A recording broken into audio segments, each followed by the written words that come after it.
Whoever thinks Pol Bury thinks fountains. But this first room might come as a surprise. We see paintings, and not just any kind of paintings, surrealist paintings, paintings that are related to the Jeune Peinture belge, more abstract works, and even CoBrA.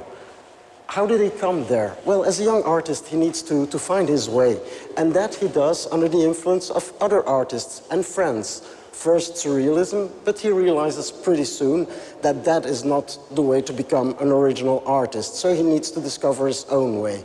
Surrealism will remain a very important thing for him, though, in spirit, but that is something that will be shown later on. After CoBrA, Pol Bury also wanted to find his own way. And the exuberance of CoBrA was really not according to his temperament, as said, and so he will evolve towards a more cold, geometric abstraction, very pure forms, poetry in line and color. But there is more that he wants. For him, a moment of epiphany is the moment when he sees the exhibition of Alexander Calder in 1950 at Galerie Aimé Mag in Paris.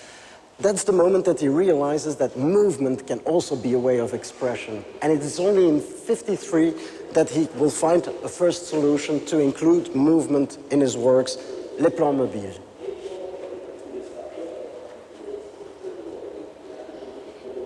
With the mobile planes, Pol Bury introduces for the first time movement in his works, but it's still a manual movement. People are invited to touch it, which is something that he doesn't particularly appreciate because people use it in a way too rough manner.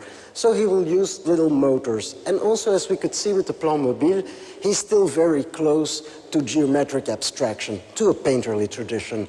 In '59, all this changes. He abandons that whole tradition and he makes these things. The punctuations, little motors, just tiny dots that move very slowly and erratically.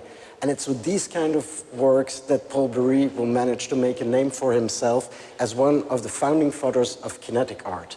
Of course, it's nice for an artist to be appreciated. Finally, he's being collected by collectioners all over the world. Museums are buying his art pieces. But there's other things to it. I mean, there's more money.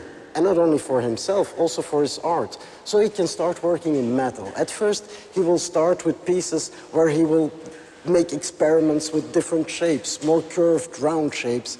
Then he will also play with mirrored surfaces, which allow him to have a dialogue with the environment. And especially, he can go bigger.